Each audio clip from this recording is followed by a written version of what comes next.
de forventninger, vi har stillet til ERP-systemet, blev løst med Monitor. Omkring 98% af de udfordringer, vi sidder i dagligdagen, der løses af Monitor. Så skal vi måske lave nogle små justeringer, som vi skal få opfylde kundernes ønsker og krav, som gør, at vi de sidste 2-3% laver uden for Monitor. Jamen, hvad forventninger havde vi?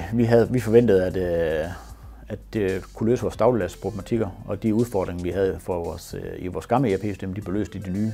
Det var sådan set vores største forventninger til det. Blandt andet sådan noget som basalt noget, som at man køber et kilo, forbruger et meter og sælger et stykke. Det var en af de ting, som vi ser som en udfordring i vores type industri. Det er en af de ting, vi har i dag, men det var løst i Monitor. Det var ikke noget, man ligesom skulle tilrette eller have godt en tilpasning til. Det var en standardoption, der var. Så det var sådan nogle små basale ting, som fungerer i dagligdagen.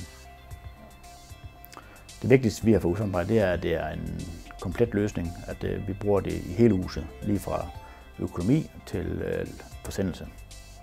Det er sådan set det vigtigste for os, at det er det samme program, vi alle sammen bruger, og vi alle sammen sidder og kigger ind i de samme data og følger med i de samme systemer. Så det er det vigtigste for os.